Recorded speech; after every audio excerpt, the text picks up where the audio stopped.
Em có một cái biệt tài đó là massage đầu vai gáy, biết một số cái bài massage. Rồi mát liền luôn. Massage liền luôn. Trời đất ơi. Quá hình rồi. Anh cứ ngồi thẳng. Trời ơi. Ôi đã quá. Ôi đã quá. Ôi sao sướng quá anh ơi. Anh lên nhồn nhạt. Tiếp đi em. Mấy cái này hay đụng mấy cái dây thần kinh ấy nó. Coi chừng nó đứng hình luôn. Em hay ôm đúng sai không? Titanic vậy đó. Ôm gấu vậy là được không? Ngủ dễ ngủ không? Có dễ ngủ không? Vậy chắc vừa ôm. Không, mình phải ôm từ phía trước để cảm nhận coi đủ không? Cái vòng tay ôm mình không thử chưa? Thử đi nào. Em tên là Lê Ngọc Hiệp, em sinh năm 1994, quê em ở Đồng Tháp. Hiện tại em đang làm việc và sinh sống tại Bình Dương. Và em có mở một quầy thuốc tại Bình Dương. Sao mà thì thầm vậy trời, bộ hai người nói riêng tư với nhau hay giọng sao vậy? Hiệp nhỏ vậy đó. Rồi cô gái có hai cái má lúm đồng tiền, giới thiệu về mình đi. Dạ, chào quý khán giả, chào chị Hồng Vân, chào anh Quyền Linh và chào anh bên kia. Em là Hoài Hương, năm nay em 24 tuổi, quê em ở Trà Vinh, hiện tại đang sinh sống và làm việc ở thành phố Hồ Chí Minh và em đang làm tư vấn viên online của thẩm mỹ viện K Spa. Em ở quận mấy vậy? Dạ, em ở quận 10 ạ. Đi cũng khoảng cách cũng xa xa ha. Dạ. Rồi, đàn trai muốn biết một chút ưu điểm và khuyết điểm của bên đàn gái. Điểm mạnh của em là hòa đồng, thân thiện, chân thành với mọi người, thích nấu ăn. Nấu thì nó không có ngon lắm nhưng mà cố gắng ăn thì nó cũng được. Em thích cắn.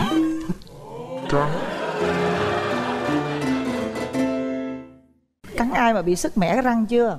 Dạ cắn mẹ.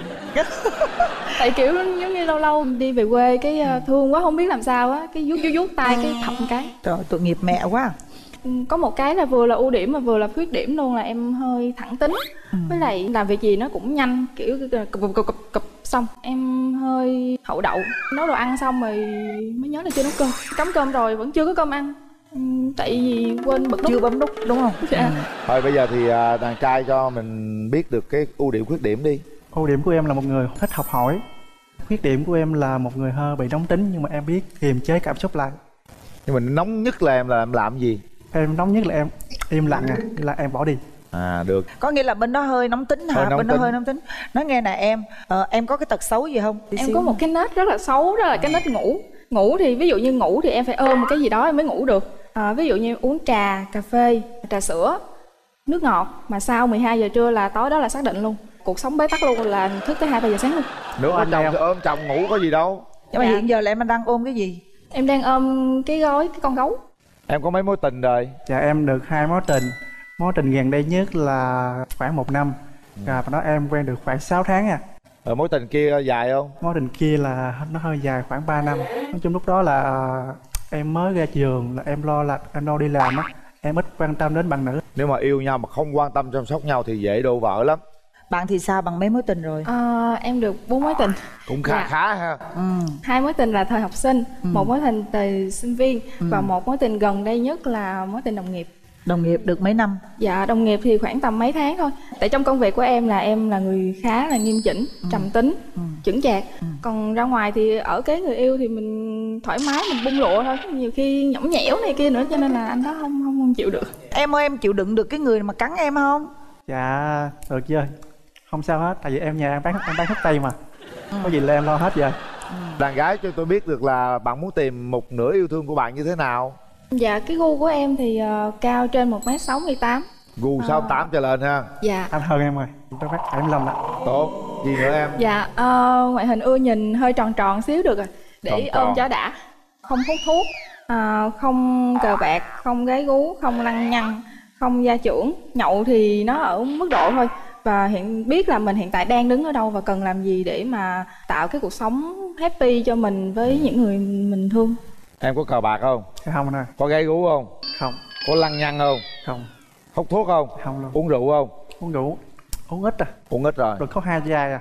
Coi như 100% bên đây ta yêu cầu là bên có hết luôn á. Có hết luôn á. Bây giờ bạn muốn yêu cầu bạn nữ ở bên đây như thế nào, hoặc là cái gu của bạn ra làm sao? Cao khoảng 1m55 đảo lên là được. Nhìn dễ thương. Dễ thương phải không? Nói chung là em cao 1m64 được không anh? Được em ơi, quá được luôn.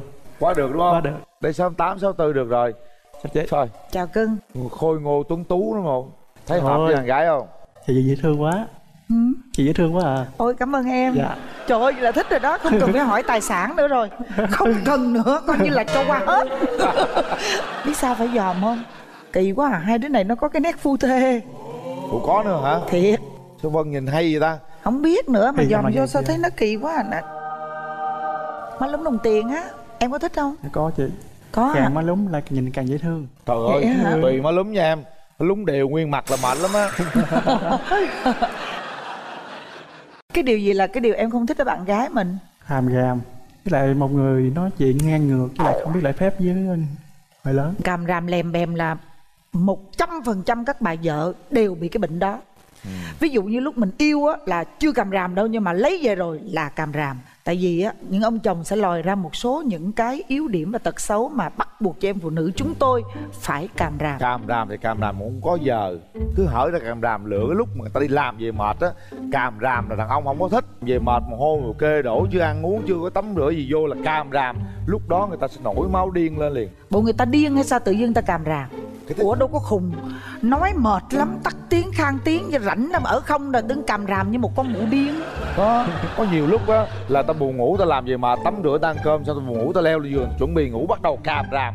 Trời ơi bây giờ về nè, chưa tắm rửa chưa gì mà leo lên giường ngủ, vớ bọng đồ để nguyên đai nguyên kiện vậy á, đi từ sáng cho tới chiều phải càm ràm Thì chứ. qua chỗ khác ngủ để ta mệt, ta ngủ cho nó sáng cho nó khỏe đi, rồi ta tắm rửa cũng đâu có sao đâu. Thôi ly dị đi, thôi ly dị đi.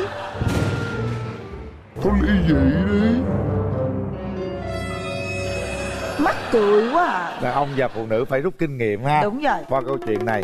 Rồi, để tôi coi mắt. Trời ơi, dễ thương quá. Đó. Hỏi ra tự nhiên sao tôi phải bảo vệ bên đàn gái tôi là nè, vậy đó. cô gái xinh đẹp. Dạ. Cô không thích những điều gì ở đàn ông? Tính đàn bà. Tính đàn bà. Đàn ông mà tính đàn bà. Tánh em sao nè? Vậy em tính là người đàn ông gì ơi? Nhưng mà đầu tiên đàn ông phải ăn to nói lớn mà. Em nói giùm cho chị một câu là: em ơi, em yên tâm đi, anh là một người đàn ông chuẩn men. Lớn lên. Em ơi, anh Dạ. là một người đàn ông thật là chuẩn men, không giống như ai kia. Ai kia là ai? Có hai người đứng đây. Em nói ai kia là ai? Tôi nhớ. Thì em nói vậy đó. Anh là người đàn ông chân chính. Em gái đi với ai? Dạ em đi với cậu mợ của em ạ. Dạ, chào hai MC xinh đẹp của chương trình. Xin chào bên đàn trai, quý vị khán giả trong trường quay hôm nay. Theo cậu á thì cậu thấy cháu bên này chuẩn, cậu là ok. Bây giờ Cậu để ok. mợ nói tiếp. Theo mợ thì mợ thấy bạn trai bên này là to cao, đẹp trai, ok. Mợ là mợ ưng đấy. Mợ là mợ thích rồi đấy con ạ. Tối nay cho mợ đi ăn lẩu nhá con nhá. Được. Thích lắm. Câu mợ giờ ok hết rồi đúng không? Mợ là mợ đồng ý rồi đấy. Đồng ý. Mợ thích rồi đó nha Hương. Hết rồi. Rồi cảm ơn đàn gái. Rồi đàn trai sao? Đàn trai đi với ai vậy? Đàn trai em đi với chị họ của em ạ. Dạ em xin chào hai MC cùng bên đàn trai, bên đàn gái cùng các vị khán giả ở đây. Thì em là chị họ của Hiệp. Thì theo nhận xét của em á, là bạn gái thật sự là rất dễ thương. Nếu như đã gặp nhau rồi thì mình phải cố gắng vì nhau. Cảm ơn đàn trai đàn gái. Như vậy là hai bên cũng đã đồng ý hết rồi ha. Bây giờ thì hai bạn sẽ gặp nhau. Mở rào.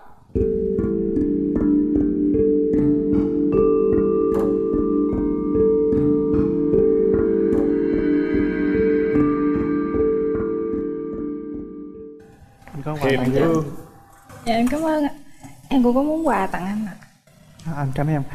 Anh được nắm tay anh được không? Dạ. Sau đây anh muốn hát cho em bài tặng cho em đến địa khán giả. Đó, rối nữa rồi đó, một cái bài tặng mà tôi không biết bài tặng là bài gì luôn á. Bài hát là bài Làm vợ anh nhé.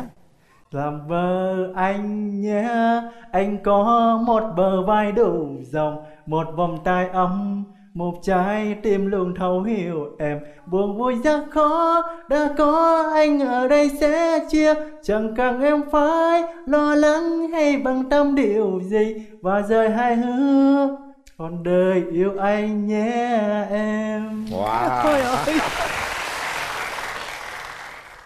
Hương có muốn hát đáp lại với Hiệp không? Em thì không có biết hát, nhưng mà em có một cái biệt tài đó là massage đầu vai gáy, biết một số cái bài massage. Rồi mát liền luôn. Mát luôn. Massage liền luôn. Trời đất ơi. Quá hên chưa? Anh cứ ngồi thẳng.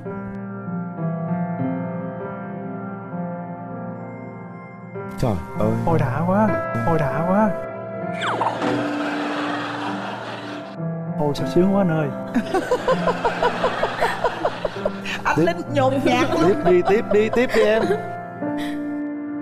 Mấy cái này hay đụng mấy cái dây thần kinh ấy nó coi chừng nó đứng hình luôn không. Dạ đó. Vậy thôi đó hả? Được không Hiệp? Quá đã nè. Hả?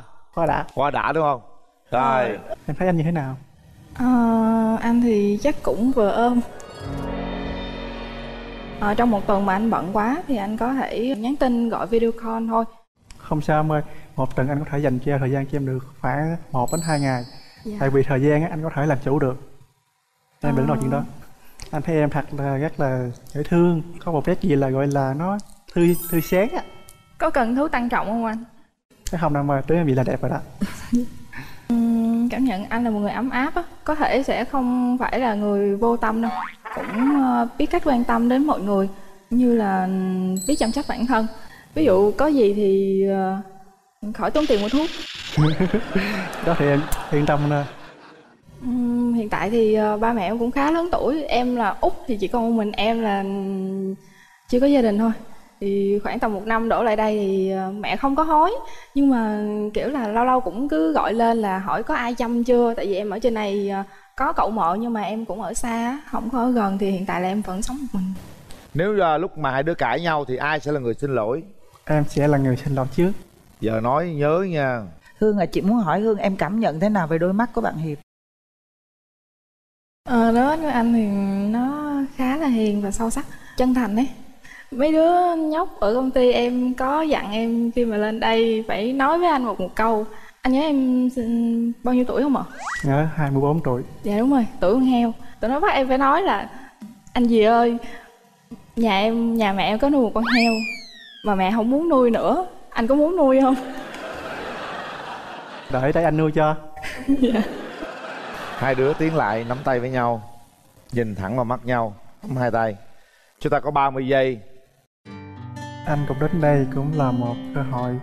Vì vậy mình hãy cho nhau cơ hội để tiến xa hơn nữa anh nhé. Hương ôm thử có đúng cái sai của em không? Mà em hay ôm sao hả? Đúng sai không? Titanic vậy đó. Ôm gấu vậy là được không? Ngủ dễ ngủ không? Có dễ ngủ không? Vậy chắc vừa ôm. Không, mình phải ôm từ phía trước để cảm nhận coi đủ không? Cái vòng tay ôm mình không, thử đi Hương. Thử đi nào. Dạ. Được không Hương? Dạ được. Rồi, hai đứa trở về vị trí đi. Vừa sai hả? Vừa. Chúng ta nắm tay nhau, mắt chạm mắt, tay nắm tay. Không biết rằng hai trái tim có cùng chung nhịp đập hay không? Chúng ta quyết định sau 3 tiếng đếm. Nếu trái tim mình rung động thì hẳn bấm. Còn không rung động thì không đừng nói bấm. nữa. Ông đừng nói nữa Linh ơi. 3, 2, 1. Hết thời gian.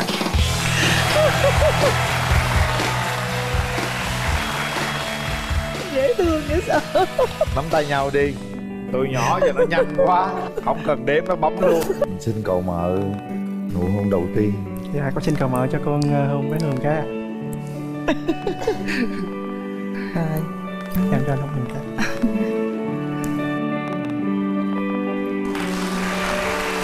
Dạ, tao yêu nhau không cho nó cũng tới đó cậu ơi. Đâu anh cho em thời gian thuyết phục. Nhiều khi không thích mà ta mở mặt lên, ta thấy mặt ta thích là cái gì ta cũng chịu. Anh Linh này không có hiểu tâm lý gì trơn. Nghe sơ sơ vậy rồi đó. Thời gian dành cho bạn gái nhiều là không có đâu, ham đi kiếm tiền. Mời bạn ngồi. Bạn tên là gì? Em tên là Hiển Yêu Biển. Hiển Yêu Biển? Dạ. Hả? Cái gì? Tên gì bạn? Dạ, Hiển Yêu Biển chị Cát Tường ơi. Hiển Yêu Biển. Bạn bao nhiêu tuổi? Dạ em năm nay 23. 23 tuổi, đang làm nghề gì? Dạ đang làm hướng dẫn viên du lịch. Hướng dẫn viên du lịch. Ước gì bạn gái của bên đây tên Biển nè. Và bây giờ mời bạn gái của chúng ta bước ra sân khấu.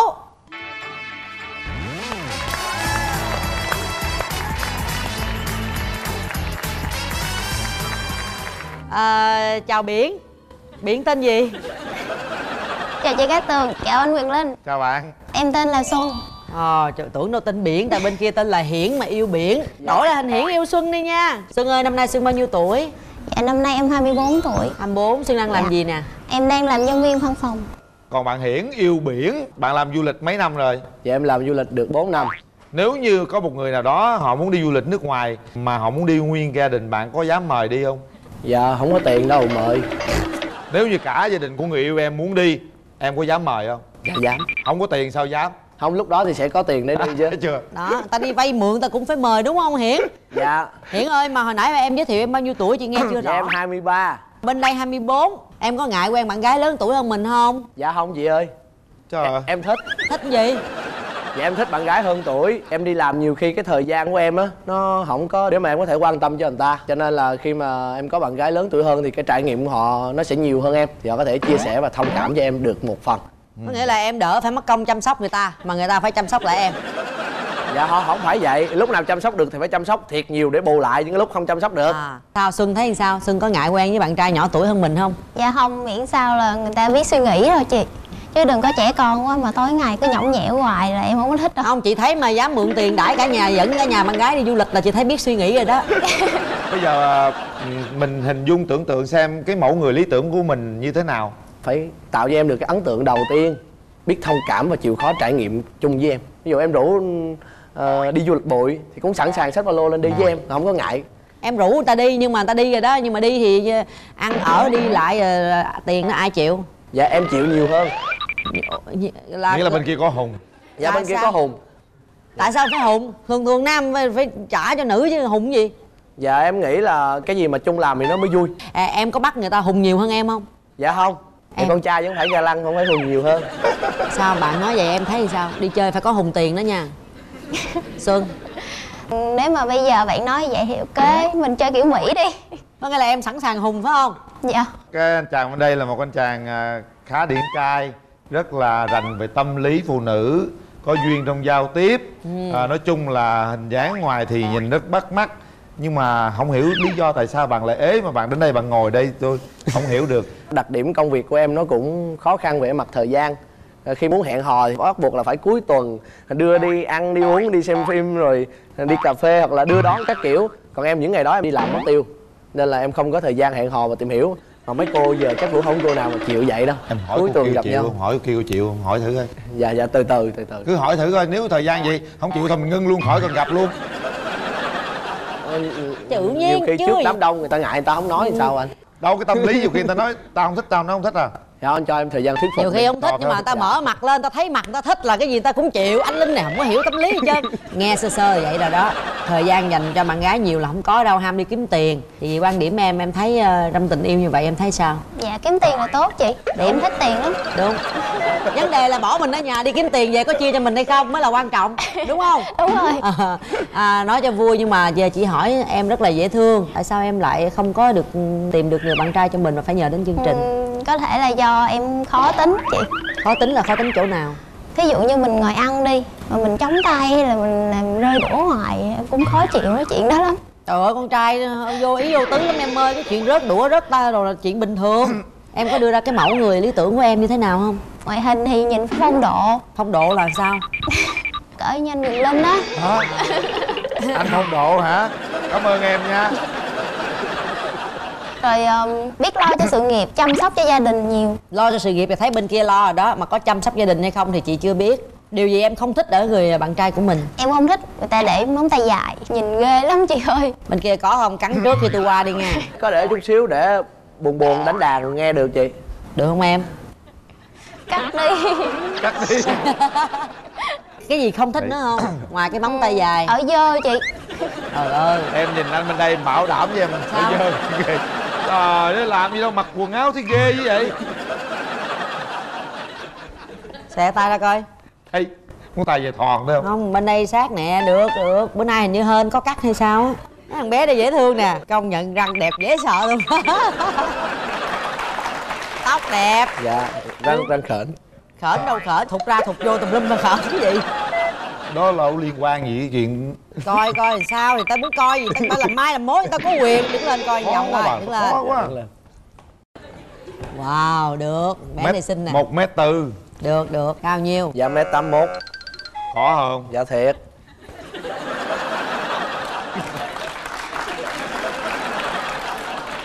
Rồi, được rồi, Ồ, Duyệt đồng ý. Dạ, em nè, cảm ơn. đi làm kiếm tiền là được rồi, nhưng mà về có chia cho bạn gái không? Dạ có chứ. Đúng không? Tại vì người ta thiệt thòi. Ta Dạ. quen với mình mà lễ người ta phải ở nhà. Có một mình chơi vơi, mình đi làm kiếm tiền về thì mình phải có quà cáp, phải có chia sẻ chút đỉnh. Em ngồi đi chứ Dạ. cái tường mỏi cổ lắm. Đồng ý không? Dạ được cái là đi tới đâu cũng chịu khó mua quà gì cho bạn gái hết trơn. Đó, vậy thích đó. Dạ. Mai mốt mua nhớ kèm cho chị miếng Dạ. nhỏ nha. Chị giờ thấy dễ thương rồi đó. Không biết em sao thôi đó. Bây giờ anh hỏi em này, em có khuyết điểm gì không? Dạ có, hơi nóng tính. Không được đâu, nóng tính nhiều quá không tốt ha. Dạ, bốc đồng. Cái này hơi nguy hiểm nha, nhiều khi bốc đồng quá là mệt lắm đó nha. Em đang sửa, đang kiềm chế. Đúng rồi. Khuyết điểm gì nữa? Ham chơi. Cái này mệt nữa rồi nha. Rồi còn gì nữa? Không, dạ hết rồi, nói nữa ta chơi á. Sao giấu? Từ ưu điểm nè, nói thoải mái luôn nè, ưu điểm. Vui vẻ, nhiệt tình, năng động, có mấy cái lẻ tẻ linh tinh như là hát được, đàn được, làm MC được, kể chuyện cười được. Thôi giấu bớt đi, ta biết nhiều quá không được. Thôi cái này phải khoe, cái này không có giấu. Cơ hội chứng tỏ đâu có nhiều đâu anh. Hát đi. Hát bài đó gì, tình yêu chẳng hạn. À, hát mấy câu trong cái bài mà hay hát cho khách du lịch nghe. Rồi. Anh muốn được cùng em về vùng biên vắng, mình sẽ sống những ngày hè nhung nắng, dưới bóng dừa là lời sẽ nói yêu em mãi, nói những lời yêu thương đã từ lâu ôm ấp trong lòng hoài. Hay quá đi bé ơi. Có duyên rồi đó, được Dạ, á. em cảm ơn. Này chắc cô gái nhiều lắm nè. Hello. Chào đừng lên. Em thấy em chàng mình nó sao, có duyên lắm á. Em thích những cái người vui vẻ, gọi là năng động vậy không? Nhưng mà coi bộ chắc gái theo nhiều lắm anh ơi. Em ghen dữ lắm á. Ghen quá không có tốt rồi em. Vấn đề là người đó ghé theo nhiều nhưng mà người ta theo em là được rồi. Em cũng nhiều trai theo chứ bộ. Đúng không? Người ta theo mình theo, quan trọng là do mình thôi. Em thấy cũng được đấy. Giờ kéo màn lên đi. Kéo màn lên.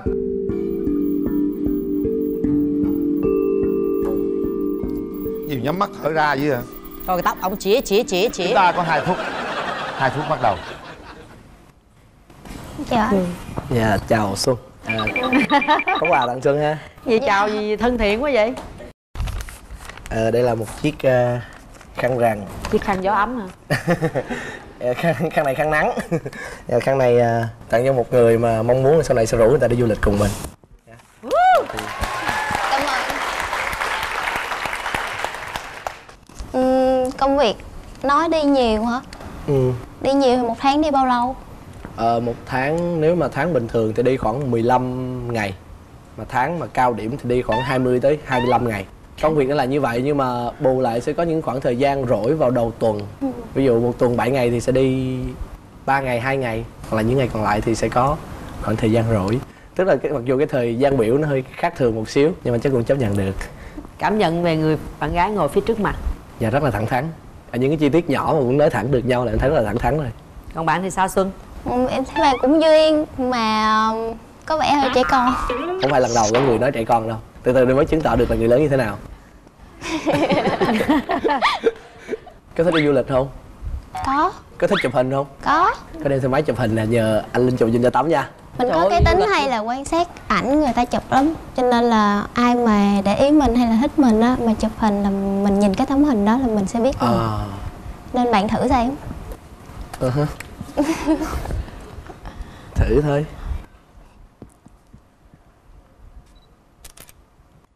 Ủa đâu có thời gian chụp hình đâu. Đợi xíu. Dạ xong rồi. Rồi giờ đưa cho bạn nữ người ta coi, người ta nhận xét nè. Trời đất ơi. Đây là cái khung hình mà mình chụp ha. Có 2 người nói luôn đi. Hết giờ. Sao? Dạ. Nhìn hình thấy sao? Được không? Nhìn biết chịu rồi.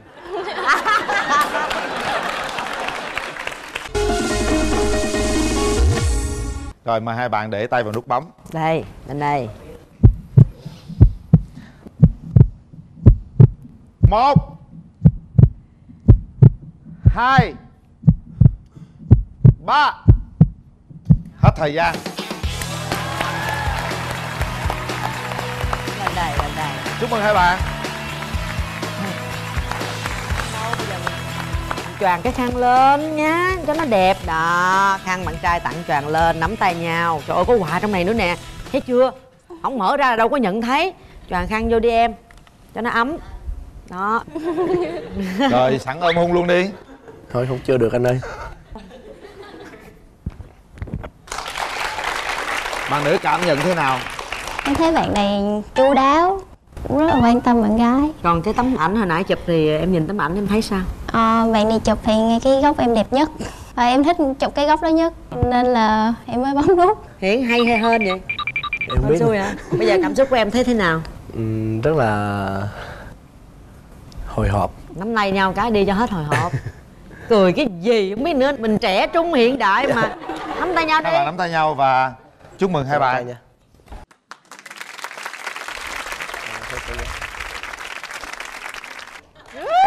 Về ngoại hình bên ngoài, chiều cao thì 1m69 trở lên, gương mặt thì dễ nhìn thôi chị. Đẹp trai thì em càng thích. Đẹp trai. Dạ. Thích ốm chị, nhưng mà khỏe chứ không có ốm mà yếu. Thích ốm mà khỏe. Dạ, tức là nhìn khỏe mạnh đó chứ không có ốm yếu rồi. Ốm ròm á. Bên kia mặt ốm đấy bạn. Dạ em đúng chuẩn ốm luôn hả chị? Đúng chuẩn nó luôn hả? Dạ. Nhưng mà em cũng khỏe lắm. Bạn ghét điều gì ở người bạn trai? Em ghét sự lừa dối chị. Vậy cũng đơn giản ha. Dạ đơn giản đó chị. Bây giờ quay chính là bạn ở đâu? Dạ em quê Vĩnh Long. Vĩnh Long. Dạ. Ủa nhưng mà bạn nữ thì lại không thích người bạn trai nội tâm trầm tính quá, bạn nghĩ sao? Em nghĩ là nội tâm thì nó cũng có một cái ưu điểm đó là có thể là quan tâm mọi người tốt hơn. Bạn có thể giới thiệu lý lịch trên ngang của mình cho bạn gái bên kia biết. Em tên đầy đủ là Dương Hải Đăng Linh, 29 tuổi. 29 tuổi. Hiện tại là kỹ sư điện tử và đang làm việc và công tác ở Trung tâm Đào tạo Nghiên cứu Thiết kế vi mạch của Đại học Quốc gia Thành phố Hồ Chí Minh. Rồi bạn bên kia. Em là Nguyễn Thị Thúy Trâm mà hiện tại em là nhân viên ngân hàng. Năm nay em 26 tuổi ạ. Rồi hai bạn này ai nói cũng nhanh hết trơn ha. 26 tuổi, anh làm công việc ở đó lâu chưa? Dạ em làm được 3 năm rồi chị. Ở đó có nhiều nam không? Dạ nhiều chị. Tại sao lại Tại vì nam có người yêu với lại có gia đình hết rồi. Cái điểm mạnh của bạn là gì? Dạ điểm mạnh của em là dễ thương, vui vẻ, hòa đồng mà. Dễ thương, vui vẻ, hòa đồng mà không tìm được một người đối tượng nào cho mình, phải nhờ đến chương trình. Cái lý do này nó trong trên lắm chị. Như trong là trên sao? có nghĩa là người yêu mình á thì lại không hợp với mình, mà người hợp với mình lại mình không có yêu mình. Vì những lý do trong trên như thế á, mà em vẫn ế một mình. Khổ ha. Khổ lắm chị. Còn bạn trai trong môi trường của bạn có nhiều bạn gái không? Dạ em đang làm là bên kỹ thuật thì không có nhiều bạn nữ. Bạn có thể nói cụ thể cái nghề của bạn như thế nào? Dạ em làm là thiết kế chip anh. Cái con chip điện tử hả? Dạ đúng rồi. Người ta nói rằng những chàng trai mà làm về vi tính mạch điện tử này kia khô khan lắm. Dạ, suốt ngày cứ chăm chú vô cái vi mạch đó không à, đúng không? Dạ rất là khô khan. Đó giờ yêu nhiều chưa? Chính thức thì chỉ có một mối tình thôi, nhưng mà thích thì nhiều lắm. Em thấy xinh là em thích. Nhưng mà mối tình chính thức thì chưa 1 năm. Phức tạp quá nha. Thấy xinh là thích thôi hả? Dạ. Bây giờ mình muốn tìm một người yêu của mình như thế nào? Nhất là chu đáo, và thứ hai là cũng sống nội tâm xíu. Tại em cũng là một người sống nội tâm, biết cách chia sẻ với mọi người xung quanh. Về ngoại hình đó thì cao từ 1m55 đến 1m7 là ok. Dạ hơi gầy xíu cũng được. Nãy giờ bạn đã nghe như vậy thì bạn cảm nhận mình như thế nào? Có phù hợp với mình không? Dạ thứ nhất là em nghe tới vấn đề là bạn nam sống nội tâm. Mà em thì em lại thích cái người á hài hước vui vẻ, tức là thích thể hiện ra bên ngoài, chứ không có thích là cái gì cũng sống nội tâm. Dạ sống trầm là em không thích lắm. Sao kỳ vậy? Đàn ông thì phải trầm chút mới men chứ. Nói nhiều quá sao được. Tại vì em thấy em cũng nói ít rồi, cho nên em muốn cái bạn đó nói nhiều. Tức là phải có người nói và có người nghe. Ủa em, công việc của em là em làm gì trong ngân hàng? Dạ em làm giao dịch viên. Giao dịch viên mà nói ít rồi sao giao dịch? Dạ không, có nghĩa là trong công việc á thì mình phải nói nhiều, nhưng mà do ở ngoài đời á thì em lại khác ngược cái công việc của em. Mà tôi nghi cô này lắm nha. Cô làm ở ngân hàng mà giao dịch bao nhiêu người ra vô tiền bạc vậy mà cô không kiếm được anh nào, sao vô lý vậy? Em đã nói cái lý do của em cho chị rồi. Vậy là cô kén đúng không? Dạ. Bây giờ thật sự muốn lấy chồng chưa? Cũng muốn rồi. Muốn cái đối tượng của mình là người như thế nào? Phải là trung tình chị. Trung tình. Dạ sống là nói chung là không có nói dối, phải tin tưởng lẫn nhau. Công việc thì ổn định nữa chị.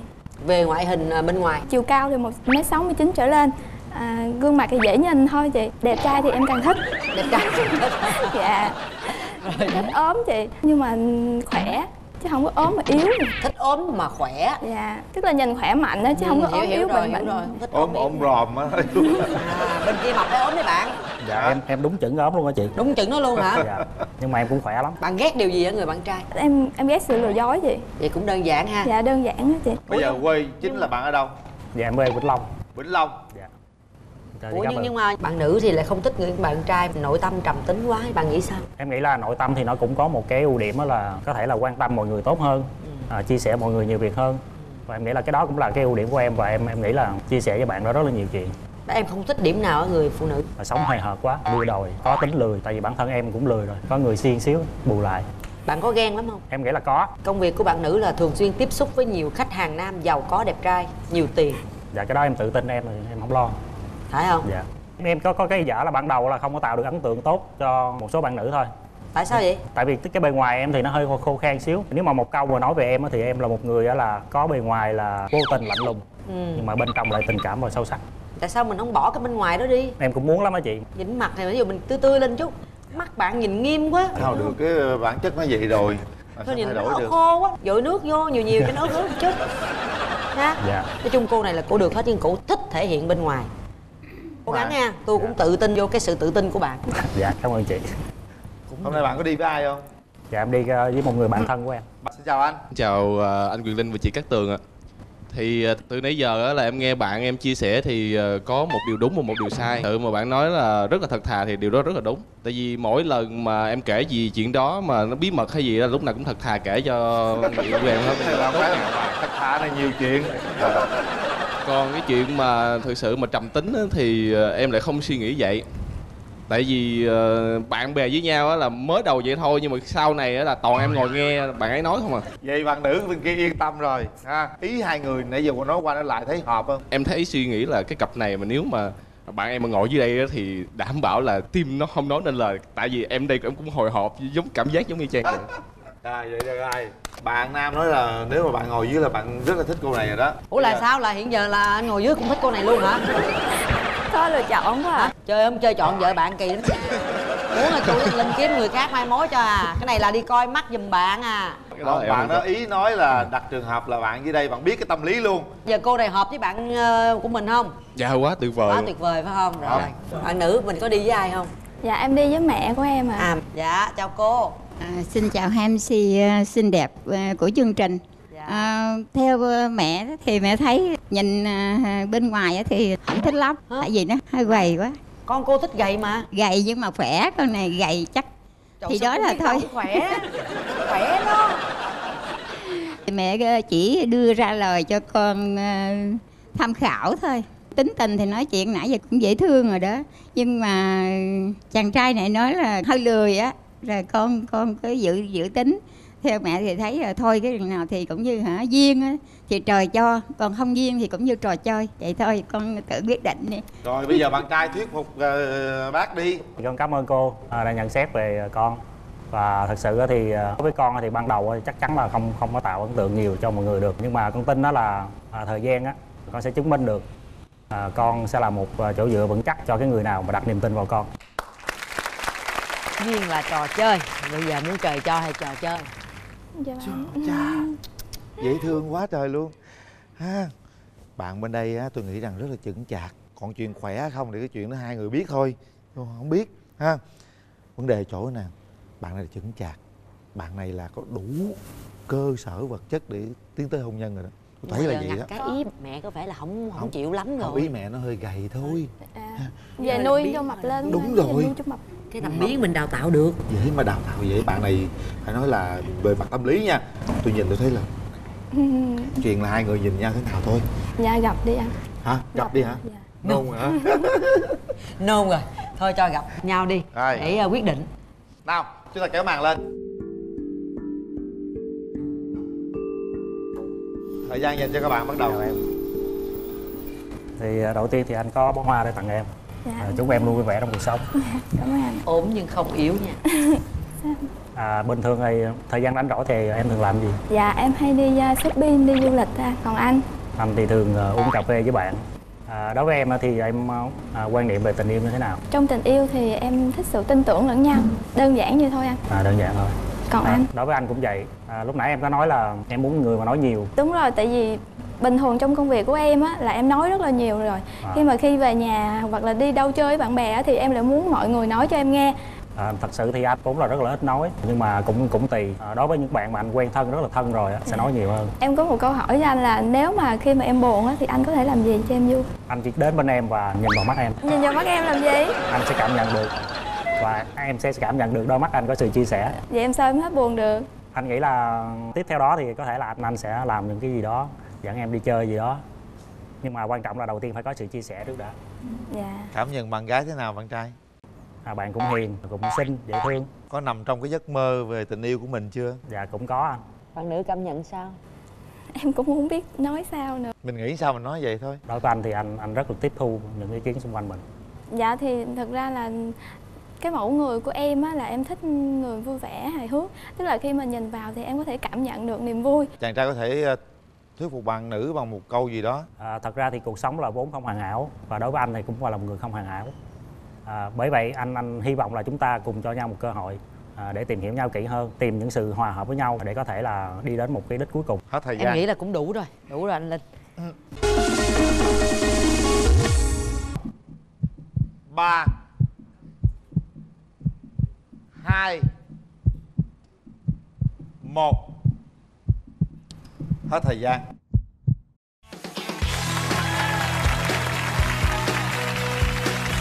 Như vậy là vui rồi. Tôi thấy rằng bạn có một chút gì đó suy nghĩ đắn đo đúng không? Bạn đắn đo về điều gì? Em cũng nói rồi, đó là hiện tại là không phải là mẫu người lý tưởng của em. Nhưng mà em vẫn cho anh một cơ hội.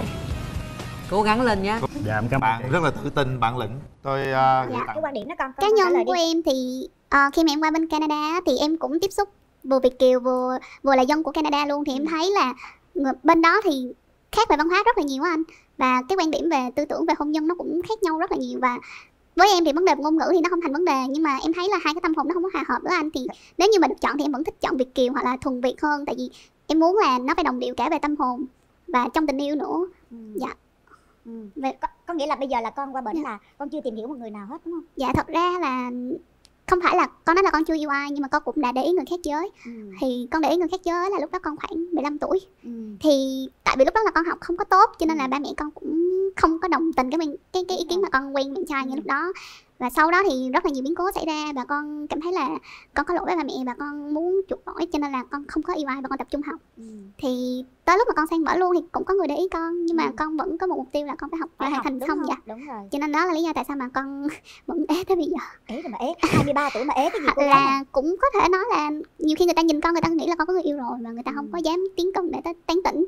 Thì có một số trường hợp thì người ta nói với con như vậy. Bạn trai có mấy mối tình rồi? Dạ trước thì em có 2 mối tình, mà một mối tình em thương bạn đó từ nhỏ rồi, từ năm lớp 5 đến giờ. Trời ơi. Nhưng mà sau khi mà người ta đi lấy chồng xong rồi em cũng thôi luôn, em biết là mình không có duyên với người ta. Rồi mối tình thứ hai. Cái mối tình thứ hai thì nó chia tay cũng một cái lý do mà không ai nghĩ đến. Thì em mới quen thì lúc mà đi chơi với bạn đó thì bạn hay gọi là bấm điện thoại đó mọi người, thì hay khoe là em thần tượng cái anh này hát hay lắm nè, anh nhảy đẹp lắm nè, này nọ kia, thì cứ hay khoe như vậy. Xong rồi em cũng tò mò, em vào em vẫn nghe nhiều bài hát của anh ta hát đó, thì em thấy rằng là một cái giọng hát rất là bình thường. Thôi mời nhà trai giới thiệu về mình. Xin chào anh Quyền Linh, em chào chị Hồng Vân, cùng toàn thể quý vị khán giả đang có mặt trong phim trường ngày hôm nay và bạn nữ bên kia hàng rào. Dạ em xin tự giới thiệu, em tên là Nguyễn Việt Tùng, sinh năm 1994. Dạ hiện thì em đang làm về công việc hành chính tự do. Dạ. Chính tự do. Dạ rồi. Tùng là quê ở đâu? Dạ em quê ở Vũng Tàu anh Linh. Vũng Tàu, bây giờ em làm tại thành phố Hồ Chí Minh. Dạ đúng rồi ạ. Rồi, mời nhà gái. Mình giới thiệu rung không cưng? Dạ hơi rung. Dạ con chào chú Quyền Linh, con chào cô Hồng Vân, con và toàn thể quý vị khán giả đang ở đây và bạn nam phía bên kia luôn ạ. Con tên là Trần Nhật Vân Hạ. Năm nay con vừa tròn 23 cái xuân xanh. 23 tuổi. Và hiện tại con là sinh viên năm cuối ở trường George Brown College ở Canada. Và hiện tại con đang sống ở thành phố Hồ Chí Minh. Có nghĩa là con đang du học ở bên Canada. Dạ, và con về Việt Nam để tránh dịch đúng không? Về lâu chưa con? Dạ, tính tới thời điểm này là cũng được 1 năm rồi đó chú. Năm tưởng đâu mới về. Rồi là năm cuối. Dạ, đang là sinh viên năm cuối. Mà giờ mình quyết định là mình hẹn hò luôn. Đúng dạ, không? Tại ba mẹ cũng nhẹ ý từ hồi con ở bên bển rồi. Xong rồi con về đây thì con cũng coi chương trình mình, con thấy chương trình mình cũng nhân văn, con cũng thích. Cho nên là con muốn có cơ hội có thêm bạn bè. Dạ. Ok. Rồi vậy con nói luôn về mình đi, về cái điểm mạnh và điểm yếu của mình. Dạ, về sở trường thì con có khả năng nói tiếng Anh khá là lưu loát. Tại vì con cũng là du học sinh bên Canada. Về nấu ăn thì con cũng biết chút chút, nhưng mà con không có nấu ăn thường xuyên. Con khá biết quan tâm tới người khác, chẳng hạn như là con thường hay nhớ những ngày sinh nhật của những người thân trong gia đình để chúc mừng hoặc là gửi quà sinh nhật đến họ. Còn về sở đoản thì con thấy cá nhân con khá là vụng về và không có khéo tay trong việc nấu ăn. Tại vì từ nhỏ là mọi người trong nhà đã làm hết những việc đó cho con, cho nên nhưng là... mà trong thời gian du học là con phải tự nấu chứ đúng không? Dạ đúng rồi, nhưng mà sau khi con đi du học thì con cũng đã có thay đổi nhiều. Và ba mẹ con cũng ngạc nhiên về điều đó của con. Dạ. Cho nên là con cũng có thay đổi và con đã biết nấu ăn hơn. Nhưng mà giống như là con cũng có ý chí để học hỏi theo mẹ con, tại mẹ con là một người nấu ăn rất là ngon. Nói chung các bạn đi du học sinh nói về thì ai cũng tự lập, thành ra phải tự làm tất cả mọi thứ. Từ đó các bạn tự nhiên thấy mình lớn lên thôi. Dạ. Có sự trải nghiệm. Còn bạn Nam? Dạ thì em xin tự giới thiệu chút xíu á, thì em lúc trước em học đại học y dược. Dạ em cũng đã tốt nghiệp y dược rồi, nhưng mà chắc là em chưa có duyên với ngành y, thế cho nên là hiện tại em đang làm. Thì thật ra thì em biết là em mạnh về cái điểm gì và yếu về điểm gì. Em xin giới thiệu chút xíu á, thì điểm mạnh của em thì nói chung là rất là dễ chịu và nói chung là rất là quan tâm đến người khác. Dạ. Còn điểm yếu của em á, thì em hay giờ dây thun anh à. Với lại nữa là thi thoảng có là nóng tính, nhưng mà nóng tính thì thôi cũng bỏ qua. Với lại em cũng không thích người phụ nữ quá là càm ràm. Dạ. Có nghĩa là ví dụ như là nói với em một lần thì em biết rồi, nhưng mà đừng nói với em về cái vấn đề đó 2 đến 3 lần là em không thích. Không được em ơi, đó là bản tính rồi. Dạ. Phải chịu thôi. Dạ. Không Bản sao đâu, rồi em sẽ nhưng nói mà... tới lần thứ 5 thứ 6, 7 luôn, sao đâu. Hey. Từ từ mình quen à. Bản tính gì? Dạ. Càm ràm đó. Dạ. Càm ràm là bản tính đó, gì? Thấy chưa? Của ai? Làm như đàn ông mấy người không đàn càm ông ràm cũng vậy có đó. mà. Dạ. Để cô bảo vệ con. Dạ. Con có bị càm ràm không? Dạ không. Không hả? Dạ. Con càm ràm con cũng được, khá là ít sao nói. Chào con. Con lấy vợ đi con biết càm ràm, nó cũng quen lắm con. Dạ vâng ạ. 94 phải không? Dạ đúng rồi ạ. Lỡ rồi xưng con luôn đi, tại Dạ, vì nhỏ con gái lớn là đúng 94 luôn. Dạ con rồi, chào cô. Rồi bé 23 tuổi hôm nay nó gọi là cô rồi. Dạ. Để hai đứa khỏi bị ngượng á, hiểu không? Hai đứa cùng gọi là cô luôn á, hiểu không? Dạ vâng ạ. Đó. Dạ. Chính từ trẻ mà học bác sĩ ra luôn mà. Thì biết rồi thì có sao đâu, cái chuyện đó bình thường mà, đúng không? Coi như là bên đây cũng môn đăng hộ đối, đàn trai người ta cũng đẹp trai à. Bên đây người ta cũng du học sinh Canada, cũng học bác sĩ ra, đẹp gái, cao, dáng như người mẫu. Du học với bộ du học sinh Việt Nam, học tại Việt Nam, đại học y dược. Dạ con chào chú. Rồi chào con. Con cao mét bao nhiêu con nói cho chú. Dạ con không? cao khoảng 1m7. Mét 7 ha. Bên đây chắc cũng hơn thôi. Con mét nhiêu cưng? Dạ. Con hơn bạn chắc cũng phải vài xăng. Dạ. Vậy là ok rồi. Rồi. Nói chung là trai tài gái sắc đó. Một bên là du học sinh xinh đẹp, một chàng trai cũng hot trai boy. tài gái sắc. Đúng rồi. Vấn đề là bây giờ họ có hiểu nhau hay không thôi. Vấn đề là tôi với ông sao nữa nè. Tôi với ông để tôi hỏi cho đàn gái xíu coi. Ông làm gì ông nắm tay tôi. Ông nói chuyện lịch sự được không? Hỏi vậy tại sao không lèm bèm được, đúng không mọi người? Lắm luôn thì đó, tại vì chưa đúng là phải càm ràm. Chưa thấy bà mối nào có càm ràm từ sáng chừng nào chiều mà tối. người ta nói một lần mà cái người đó sửa liền thì không bao giờ ai điên mà đi nói lại, đúng không? Cho nên là không phải tự dưng người ta càm ràm. Này nhà chắc nói Lê Tuấn lại Anh coi, cũng mệt lắm. Đừng nắm tay tôi nữa, nói lại đi rồi tôi cho coi mặt. Xích qua bệnh xíu coi. Đó cũng chưa đúng nữa nè. Mối Trời mai ơi, nào mà khoe giống như là ấy. mối mai nào mà giống như bồ bịch vậy, thọt kỳ vậy. Rồi bây giờ con sẽ giới thiệu những cái gì chú. mà con mong muốn cho ông mối xem như thế nào. Về ngoại hình thì con mong muốn bạn trai cao từ 1m7 trở lên. Rồi có luôn. Không quá mập. Thấy chưa? Đừng có mập mệt lắm. Con thấy không? Nó phải xuống ký không? Chạm mập vô, khó chịu lắm. Chạm vô đúng cái nỗi đau đó để mà ông bươi móc cô nữa rồi dạ. Mập nè, mình cũng không có ốm lắm đâu ha. Với lại không có râu. Không có râu để cô coi. Ý là đừng có râu râm. Ủa sao kỳ râu ri quá, có râu nhưng mà mình không để thôi đúng không? Dạ. Chứ là nam bắt buộc phải có râu, nhưng mà vì bạn này bạn không. Nhưng mà đừng để nhiều quá thôi. Dạ. Yên tâm. Rồi. Nói chung là con có cần một cái khuôn mặt đẹp trai không? Dạ, dễ nhìn sáng láng là được. Sáng. Bên đây đẹp trai. Sáng sủa tối sủa luôn. Cô có thể nói là bên đây đẹp trai nè, cao 1m7 hơn con. Dạ. Cao 1m7 mấy đó. Còn gì nữa không? Dạ. Học hành tới nơi tới chốn đâu đó, công việc đang ổn định. Dạ. Bây giờ chỉ cần là tụi con gặp nhau, tụi con có gọi là lửa liếc rồi nó có xẹt điện hay không thôi, đúng không? Dạ. Rồi con không thích điều gì đàn ông? Con không thích đàn ông hút thuốc, gia trưởng với lại không quan tâm tới gia đình con cái. Sao bên đó sao? Xin thưa là em không bao giờ em hút thuốc, em không thích hút thuốc. Và em cũng không thích rượu bia. Trước giờ em chưa tốn 1.000 nào em mua thuốc lá luôn. Em không biết là giờ gói thuốc nó bao nhiêu tiền luôn. Dạ. Vậy được. Dạ được. Với lại nó là tính em rất là thoải mái, nó không có kiểu gia trưởng em phải thế này em phải thế kia. Cái này là mình có sự tôn trọng lẫn nhau. Đúng rồi. Có sự đồng cảm lẫn nhau và có sự chấp nhận giữa hai bên. Nếu mà ý kiến hai bên khác nhau thì chúng ta sẽ ngồi lại xem coi là ý kiến nào nó sẽ hợp lý hơn thì mình sẽ làm. Quá hay luôn. Thấy đàn trai tao nói chuyện chưa? Ủa chứ bên gái tôi nói chuyện sao? Ủa tôi đâu nói gì đâu. Chứ làm gì phải dằn mặt. Dằn mặt. Tôi nghe nãy giờ mà. Chị hôn dân này chữ khó lắm. Chị xích qua tôi nói chuyện đàn gái xíu coi. Ủa chưa hết nữa hả? Chưa nữa, tôi còn nói nữa. Dạ. Con nghĩ trong cái thời buổi 4.0 này làm dâu có khó không? Dạ. Nếu phải làm dâu thì sao con? Nếu phải làm dâu thì con thấy hơi khó với con. Tại vì tính con khá là tiểu thư á. Với lại con cũng không phải là tiếp người con gái truyền thống nữa. Cho nên là con sợ là về thì mẹ chồng không có, con với mẹ chồng không có thích nghi được với nhau, không có hòa hợp được với nhau á.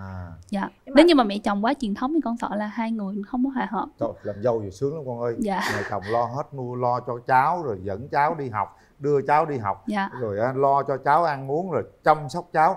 Làm dâu giờ sướng hơn ngày xưa nhiều lắm, con đừng có suy nghĩ như thế, phải không?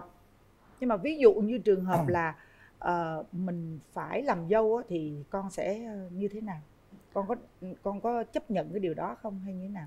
Dạ, nếu mà thật sự mà bên đàn trai mà hợp với con á, thì con không có ngại cái chuyện làm dâu. Tại vì như con đã chia sẻ là nếu như mà con có khuyết điểm gì thì con sẽ cố gắng con học hỏi và con cải thiện bản thân con nhiều hơn. Rồi, có thể là không được ở mức giống như là 100% như mẹ chồng muốn, nhưng mà cũng có thể cải thiện được về nấu ăn chẳng hạn.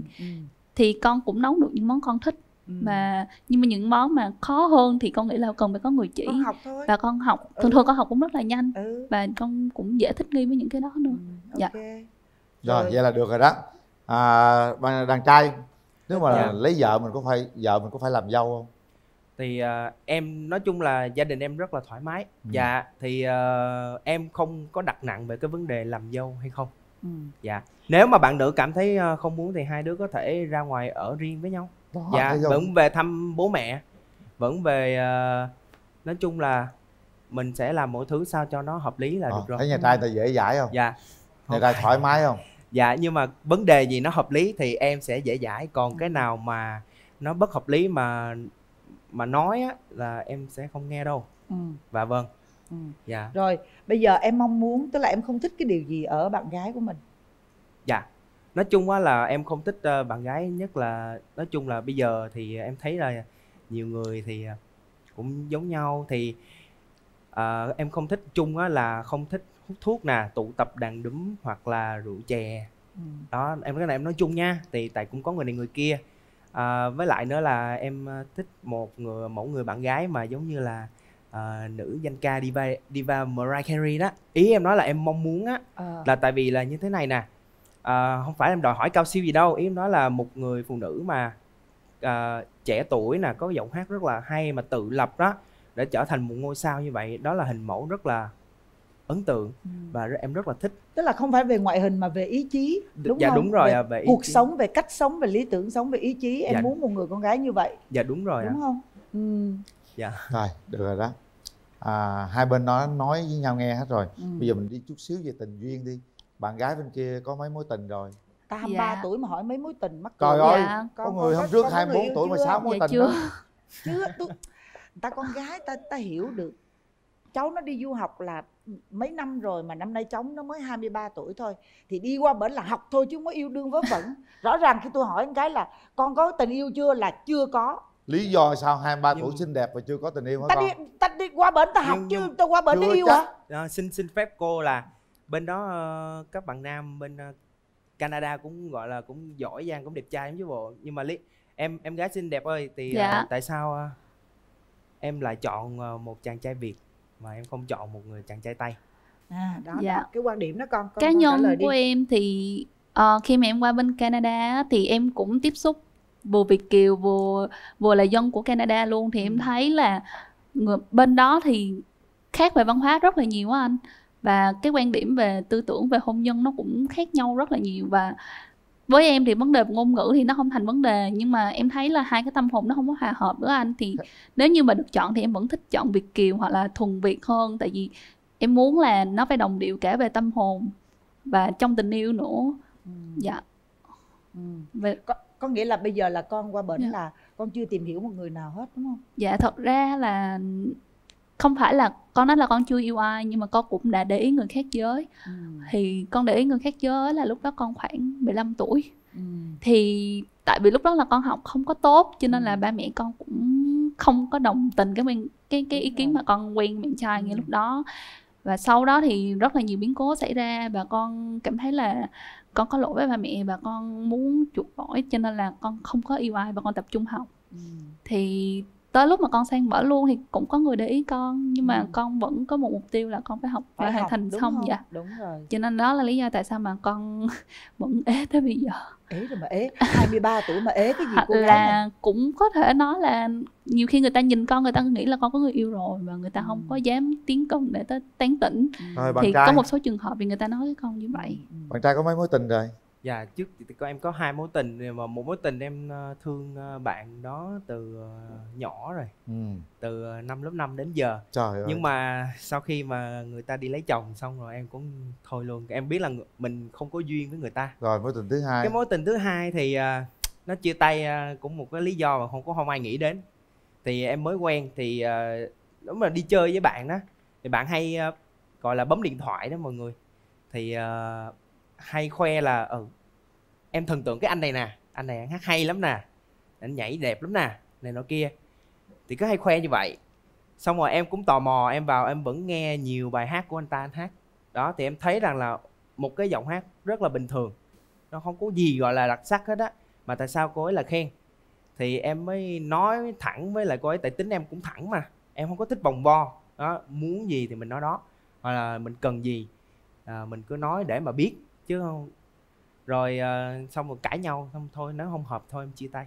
Trời ơi, thì em không thích, em thấy giọng hát nó không hay, nhưng bạn gái em thấy hay thì sao? Nhưng mình phải tôn trọng cái ý của bạn gái mình chứ. Em tôn trọng, nhưng mà nhiều lúc em thấy bạn hình như cũng không tôn trọng em lắm. Tại đi chơi mà cứ bấm điện thoại, lướt Facebook rồi nghe nhạc này nọ kia, giống như là chơi với lại điện thoại chứ không phải là chơi với mình. Dạ. Đó. Rồi, ok. Vậy là các bạn đã hiểu ý nhau một chút xíu rồi ha. Bây giờ mình hỏi ý người thân cái nữa, rồi cho hai bạn gặp mặt. Bạn gái đi với ai vậy? Dạ, hôm nay con đi với ba mẹ của con, ngồi hàng ghế bên dưới chú. Rồi, chào nhà gái. Dạ, xin chào chương trình Bạn Muốn Ăn Hò. Xin chào quý vị khán giả. Xin chào hai MC rất dễ thương. Xin chào nhà trai. Xin chào ekip chương trình. Và xin chào bạn trai. Dạ, chào cô chú ạ. Tôi là tên Trần Tùng, đây là xã tôi. Hay là ba của Vân Hạ. Thì bởi vì tôi cũng là hai vợ chồng tôi nên duyên là do Bạn Muốn Ăn Hò, nên không phải Bạn Muốn Hò mà là do mai mối. Nên tôi rất thích chương trình này, nhân văn này. Tức là tôi coi phải là bây giờ là 700 mấy rồi đó, nhưng mà tôi coi cũng phải cả ngàn rồi. Bởi vì coi đi coi lại rất là nhiều lần, là rất là thích. Do vậy là tôi bé về một năm nay, để tôi động viên khuyên nhủ nó. Nguyên gần một năm nó mới vừa hồi tháng 1 này nó mới đồng ý là làm đi nộp đơn, thì nó mới đồng ý tham gia. Thì tôi thấy rằng là hiện nay một số bạn trẻ và một số bác cụ và phụ huynh đó, là ngại rất là ngại tham gia chương trình này. Tôi từng khuyên nhiều người mà không ai tham gia, nhưng mà với tôi thì không, tôi đã khuyến khích con gái như vậy. Thì nhân đây thì tôi cũng xin phép chương trình cho tôi vợ chồng tôi gửi lời thăm đến anh bạn mà đã kết duyên, xe duyên cho vợ chồng tôi qua cái chuyện mai mối. Còn nói về cái bạn Hạ này thì là bạn nói ưu điểm thì cũng ít mà khuyết điểm cũng ít. Bạn thì là sống hướng nội, nhút nhát, ngại tiếp xúc và ít nói. Đó là cái mà tôi muốn bạn lên đây để có cái, cho dù là bạn đi học vậy đó, nhưng mà vẫn là ngại tiếp xúc, vẫn là hạn chế. Nhưng mà bạn thì có một chút thông minh, sống nhân hậu, trung thực, thẳng thắn, giống như bạn trai này là có cái gì thẳng thắn nói ngay, nói liền, và thậm chí là nói không cần suy nghĩ, nói có gì nói đấy, là không để bụng, không để gì hết. Cái nữa là bạn về và khuyết điểm của bạn thì bạn nhiều lắm. Bạn từ nhỏ như bạn hồi nãy bạn nói là từ nhỏ là bạn gọi là bạn sai lầm. Bây giờ bạn mới gọi là thời gian sau khi học tiếng xong thì bạn mới gọi là sửa đổi. Như hồi nãy bạn tâm sự thì bạn nào là hậu đậu nè, tồ nè, hậu đậu tồ, nhõng nhẽo nè, rồi nói chung là cứng đầu, cứng, hung dữ. Đừng cứng quá đó phải không? Đúng rồi, hung dữ, rồi hơi ích kỷ, rồi và đặc biệt là siêu ngủ muộn. Siêu ngủ muộn chứ không phải ngủ muộn. Không, thật ra là con đính chính là tại vì con bị học trái múi giờ, là ở bên đó là buổi sáng, là bên mình đã là buổi tối rồi. Có những hôm con thức tới 4-5 giờ sáng lận. Nên là cái chuyện mà ngủ là cái chuyện rất là bình thường. Tại nếu mà con không ngủ là con sẽ không lấy lại sức. Tại một ngày nhiều khi con chỉ ngủ có 5-6 tiếng hả.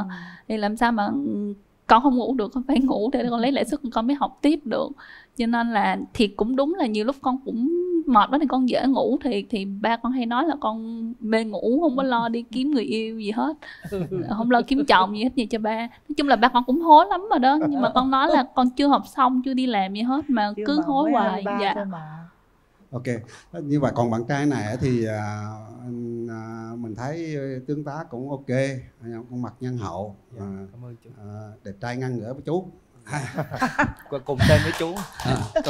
Nhưng mà có một điều này nè, là chú hai đứa con ở nhà, hai đứa gái chú, hai đứa gái giống anh Nguyễn Linh nè. Dạ vâng. Nói với là ba mẹ khùng nên đẻ ra hai đứa con khùng. Thành thử rằng là chú muốn hỏi con á, là sau khi cởi hạ màn xuống á, con có dám về đội khùng của chú không? Xin hết, cảm ơn nhiều. Khùng của chú. Dám nhậu cùng chú không? Dạ, khi mà con đã chấp nhận thì con sẽ theo đội của mình. Rồi bên đó đi với ai con? Dạ, con đang đi với anh họ của con anh Khánh Chấp nhận là về tới luôn á, hai người vô tới luôn. Rồi, mời em. Dạ, em chào chị Hồng Vân và em chào anh Quyền Linh. Chào cùng các cái bạn chương trình là Bạn Muốn Hẹn Hò. Thì đến với chương trình nãy giờ thì anh cũng có một cái nhận xét như thế này là về ngoại hình và tính cách của bạn nữ này thì cũng rất là phù hợp với Tùng. Qua cái chương trình này thì anh cũng có một cái điều khuyên đối với em là nóng tính là tốt, nhưng cái điều là mình phải tinh tế và kìm lại một chút xíu là sẽ ok. Hay. Anh chỉ nói gì thôi. Câu này hay nè. Đúng rồi. Rồi em có mong cho hai bạn cho nhau cơ hội không? Anh thì rất mong hai em thành một đôi. Dạ.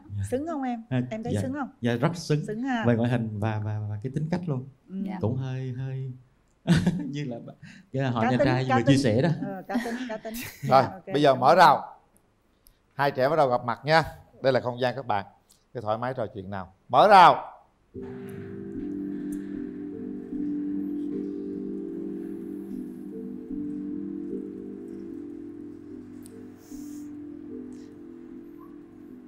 Bắt đầu đi Tùng. Đứng lên đi con. Em chào anh. Chào em. Hôm nay thì anh có một cái đặc sản miền quê. Dạ. Quê ngoại anh ở Hải Dương thì cũng từ hồi Tết thì cũng có mọi người cũng mang vào. Thì cũng đây cũng phần quà cũng tặng cho em. Dạ em cảm ơn mời anh. Thử. Dạ. Bánh đậu xanh đó đúng không? Dạ đúng rồi bánh đậu xanh. Dạ cũng mời cô Hồng Vân ăn chứ. Ăn đi con, ăn đi. Cái đó là con cứ yên tâm. Ăn đi con, cô Dân cũng ăn không được đâu. Không sao, bánh đậu xanh. Nó hơi bị ấy. Em có thể cầm. Thực ra mình cầm tay dễ hơn á con. Nó hơi bị bụng. Rồi cảm ơn anh. Tự nhiên ăn đâu, không ai thấy đâu. Hôm nay em tới đem cũng có một món quà muốn tặng anh. Cái dĩa con để cho chú Linh, còn cái đó đem qua đây. Chứ ngồi ông lấy hết của nhỏ. Dạ. Năm em tại vì năm nay em 23 tuổi cho nên là em xếp 23 con hạt giấy và trái tim do chính tay em làm để tặng cho anh, cộng thêm một cái ví bỏ túi. Em mong tất cả những điều may mắn sẽ tới với anh. Cảm ơn em rất là nhiều. Anh có muốn mở ra xem thử không? Wow, rất là đẹp nha mọi người. Đâu cầm một con lên đi. Cầm một con lên. Trong đó em cũng có viết một thông điệp về cuộc sống. Đó. Đẹp ghê á. Rồi cái bóp nữa hả con? Dạ. Cái bóp rồi có tiền trống không? Có. Thông điệp gì đó. Có tiền hơn chứ, phải có tiền hơn để mới hơn anh. Đúng rồi. Tặng bóp là lúc nào cũng phải có tiền trong đó. 5.000 cũng được, 10.000 cũng được, nhưng phải có tiền. Quan trọng, vật chất không quan trọng, quan trọng là tình cảm. Thì đó. Có một cái thông điệp gì đó nãy bạn gái nói đó. Em có viết thông điệp ở trong đây á, thì mình mở ra mình coi thử nha. Tại vì nó cũng con nào cũng có thông điệp hết phải không con? Dạ đúng rồi, cả team đều có hết. Đọc luôn 2-3 con cho tới tối luôn đi. Không, mình chỉ đọc một con mở màn thôi à. Đọc đại 2-3 con mà. Lâu.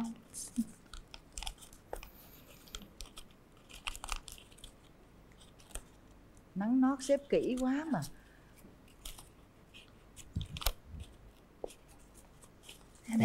Em xin đọc con hạt giấy à. Dạ rồi, sự chia sẻ với tình yêu thương là điều quý giá nhất trên cuộc đời. Dạ, em trân trọng về điều này. Rồi, cảm ơn em. Kia để tối về đọc nha Tùng nha. Dạ rồi. Dạ. Biết chừng nào con gái bằng gái này nha. Rồi. Thì nhân đây thì cũng em xin phép gửi tặng chú Quyền Linh, cô Hồng Vân cùng toàn thể các vị quan khách và bạn em Hạ một bài hát để mình khuấy động không khí và cũng tặng cho Hạ một bài hát. Ơn. Dạ, em có thích nghe nhạc nước ngoài không? Dạ có. Có hả? Dạ. Em thì chẳng qua tiếng anh chưa tốt, thì nếu mà dạ không sao anh. Có gì nhờ em hướng dẫn giùm anh. Dạ. Dạ rồi. Được rồi. Em xin phép em tặng cho tất cả mọi người một bài hát bài này của diva Mariah Carey. Em có biết cô ta không? Dạ không. Dạ. Mariah Carey con Mariah biết chứ. Carey. Biết dạ, mê bắt đầu giận nữa. Rồi không sao, không phải ai cũng biết. Sao? Dạ không phải ai cũng biết à. Dạ rồi. Dạ em xin phép. Dạ. Just can't say you don't even know how I'm alive. This is a war gone by. Don't care to see me crying. And here I am, still holding on. You can't say my war is gone. No, no.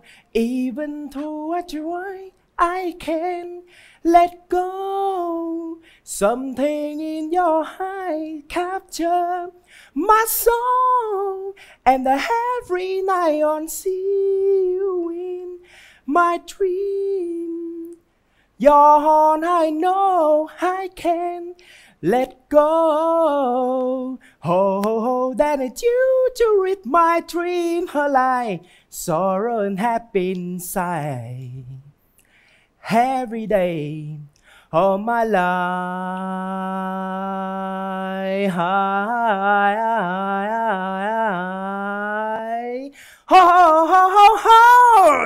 Do you know the way to fear when all that have just died? Try, try to deny the honey you still remain to my mind. No, no, I just can't wait to rest my mind. I never care, say goodbye, 'cause in every night on sea, my dream, you're all I know, I can't let go.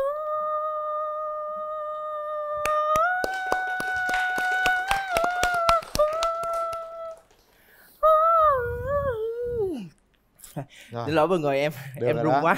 Chú sẽ đưa vô Việt Nam Idol được đó. Thôi, trời anh hát hay quá à. Giờ tới em. Dạ không, hát tiếng Anh hát chưa tốt. Bài hát của em thì cũng hơi nhẹ nhàng á. Dạ hôm nay hát chưa tốt.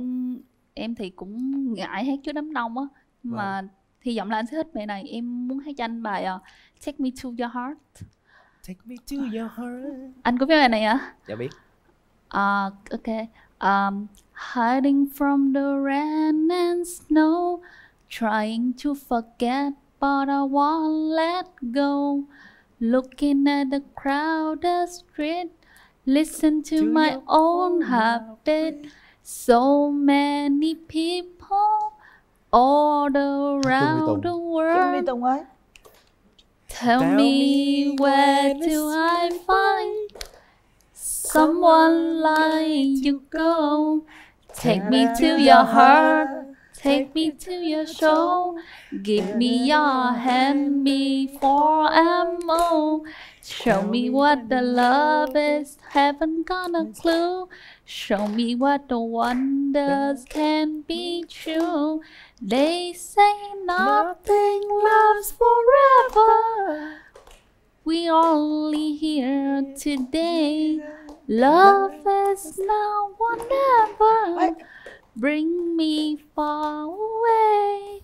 Take me to your heart, take me to your soul. Give me your hand and hold me. Show me what the love is. Be my guiding star. It's easy. Take me to your heart. Cảm ơn. Rồi, rất đẹp đôi luôn ha con. Thôi bây giờ các bạn về vị trí ngồi đi. Chúng ta trò chuyện một vài phút nữa xong rồi mình tiến hành bấm nút. Nào quay mặt đối mặt nhau nào. Đó, cảm nhận về nhau đi. Nãy giờ mình nói chuyện, mình hát chung nè. Dạ anh thấy em như thế nào? Cảm nhận đầu tiên của anh với lại Hạ thì một cô gái rất là dễ thương. Dạ, em cảm giọng ơn. nói rất là dễ thương. Nói chung là good. Dạ em cảm ơn anh. Dạ. Thì em có ví dụ như bây giờ em về Việt Nam rồi đó. Dạ. Thì mình đang ở trong thời điểm mà dịch Covid đó. Dạ. Thì nếu mà sau này thì hết dịch thì mình quay lại Canada mình làm hay là mình ở Việt Nam luôn? Dạ em tính là qua đó làm xong rồi có thể nếu mà tiến xa hơn được nữa thì em tính định cư luôn. Vậy thì em hỏi anh là anh có ngại về vấn đề yêu xa không? Anh không ngại vấn đề yêu xa. Dạ. Tại vì thời đại 4.0 này Dạ. Rất là dễ dàng kết nối. Dạ. Nhưng mà em cần có sự yêu xa là có sự chung thủy, cái sự chân thành. Thì không biết là anh có đáp ứng được nhu cầu đó không? Anh đáp ứng được chứ, tại vì mọi người biết là mình tuổi Tuất mà. Tuổi Tuất thì rất là trung thành mà, đúng không mọi người? Dạ. Em nghe nói là anh học ngành y. Đúng rồi. Là bây giờ anh cũng đang đi làm luôn. Đúng rồi. Thì nói chung là anh cảm thấy là mình thuộc về nghệ thuật. Dạ. Hôm nay có thể là rung quá với lại lần đầu tiên hát chứ mọi người hát nó chưa tốt. Chứ bình thường hát cũng được. Thì anh có học thì đó là theo ý kiến của gia đình mình. Thì sau khi mình đã theo nguyện vọng của tất cả mọi người rồi thì bây giờ mình sẽ bắt đầu con đường riêng của mình. Dạ. Thì em cũng chia sẻ là em cũng có học ngành liên quan tới sức khỏe. Thì nếu như mà được thì sau này em có thể là một người bạn hoặc là một người đồng hành giúp anh trong công việc của anh. Rất là rất là đáng hoan nghênh. Quan điểm về hôn nhân gia đình của mỗi bên như thế nào? Nếu như mà em với anh mà tiến xa hơn á, thì anh có dự định gì trong 5 năm tới không? 5 năm tới thì nếu mà mình tiến xa hơn thì mình sẽ lập gia đình. Và mình sẽ nói chung là những cái vấn đề về gia đình, ví dụ sinh con hoặc là mua nhà mua cửa này nọ kia. Thì anh thì cũng không, gia đình mình thì cũng không có ngại, gia đình anh thì cũng không có ngại về cái vấn đề mà làm dâu đâu, em yên tâm. Với lại anh cũng không có gia trưởng đâu. Dạ. Vậy anh có câu hỏi gì muốn hỏi em không? Không, thì muốn hỏi là gia đình em cũng muốn có gọi là có quan điểm là anh phải về làm rể không? Ba em là muốn rồi đó. Ba em là đang muốn bắt rễ lắm rồi đó. Tại vì em cũng là con đầu á, cho nên là ba em muốn bắt rễ. Với lại về để có đồng minh. Tại vì nhà em 2 gái lận. Cho nên là ba em đang là hoa khô trong nhà anh. Cho nên là muốn có rễ về để phụ giúp. Và cũng muốn bắt rễ luôn. Âm đang thịnh quá. Dương suy. Vậy cho em hỏi là thường sau giờ làm thì anh thường hay làm cái gì? Thường á, thì sau giờ làm á, anh hay vào phòng tập. Thì anh rất là yêu thể thao. Ngày nào cũng phải tập. Tập thứ nhất là cho người mình nó khỏe. Cái thứ hai là nó sẽ tốt hơn cho cái cơ thể của mình. Dạ. Vậy mai mốt anh chị em đi tập nha. Ok, anh sẽ Dạ. sẵn sàng hỗ trợ chị em đi tập, hướng Dạ. dẫn cho em. Rồi, bây giờ mỗi người nói một câu nào đó rồi chúng ta kết thúc cuộc nói chuyện ngày hôm nay. Nói bằng tận cái đáy lòng của mình, suy nghĩ điều gì nói điều đó nha. Rồi hãy nhìn nhau và nói với nhau một câu gì đó. Mời chàng trai. Rồi, dạ rồi. Hạ ơi, có nhiều con đường để em đi. Tại sao Dạ. em lại chọn con đường đi vào trái tim anh? Dạ. Anh Tùng ơi, trước tiên là em có ấn tượng với anh là tại anh cùng tên với ba em. Cho nên là hôm nay cũng là một cái duyên cho hai anh em mình gặp nhau. Cho nên là nếu mà được thì anh cho em với anh một câu hỏi nhé. Ok. Bởi cái tuổi trẻ nó thẳng thắn lắm, không có gì phải úp mở trơn trọi á. Trẻ là vậy, hiện đại là Đúng vậy nè đó. con. Nào, yêu là nói là yêu, thương nói thương. Đúng rồi. Không thích nói không Có thích. rào trước đó sao? Hãy để tay vào nút bấm và đưa ra quyết bên đây, định. Tùng, bên đây, Bên tay trái. Trước mặt hai bên gia đình, có ba mẹ ngồi đây nha. Chúng ta kiểm tra lại một lần nữa xem đây có phải là đối tượng để mình cùng bấm nút, cùng nắm tay nhau, tìm hiểu nhau để đi đến hôn nhân hay không. Sau 3 tiếng đếm chúng ta quyết định điều đó. 1 2 3. Hết thời gian. Trời trời, nó đồng điệu luôn á trời. Đồng điệu luôn. Chúc mừng hai em nha. Nào hãy nắm tay và xin phép hai bác cho tụi con bắt đầu hẹn hò chính thức với nhau. Và con hứa gì đó, nói đi. Tùng Dạ, nói là con- nãy bác hỏi là có chịu về đội điên của bác không đó. Dạ. Được mà, nó sẽ, nếu được là con vô luôn mà. Thì con xin phép hai bác cho con phép hẹn hò với con gái của hai bác. Và con hứa sẽ yêu thương và chăm sóc con gái của hai bác. Dạ. Rồi, hai bác gật đầu rồi đó. Dạ. Xin hai bác luôn đi con. Hôn nụ hôn đầu tiên á. Dạ con xin phép hôn nụ hôn đầu tiên ạ. Rất nhẹ nhàng, rất là dễ thương. Rồi, tất cả những gì mình nói nãy giờ mình trao đổi vẫn như thế nha. Dạ. Chúng ta sẽ cố gắng tìm hiểu nhau, chăm sóc mối tình này, cho dù xa hay gần gì, quan trọng ta yêu thương nhau là được. Dạ. Đây là những món quà của chương trình. Quà cáp đâu rồi? Trời ơi. Con ơi, hai con gái đi mệt nha. con đi Canada mà con xài đồ Nhật nha con. Bộ son môi cảm ơn. Eureka Dạ. nha, do thép Vina QA tặng cho con. Dạ, con cảm Còn ơn. đây là lớp nền hoàn hảo cho làn da của con. Dạ. Vanessa, đến từ Dạ, Vanessa. con cảm ơn. Đây là hệ thống cái thẻ Diamond về hệ thống fitness, yoga con này cảm kia, ơn. để hai đứa cùng đi tập luôn. Dạ. Mỗi bạn sẽ nhận được một chiếc quạt đứng Toshiba. Tập xong Dạ. về lấy quạt cho mát. Đây, bánh đậu xanh của con nha. Dạ, rồi con cảm ơn cô. Đây là những chú hạt với những cái thông điệp của tình yêu. Dạ vâng. Tối về đọc nó để chiêm nghiệm, để trải nghiệm và để Dạ, cảm ơn. chăm sóc mối tình nó đẹp hơn ha. Dạ. Chúc hai bạn hạnh phúc. Rồi, chúc hai đứa hạnh phúc nha. Dạ.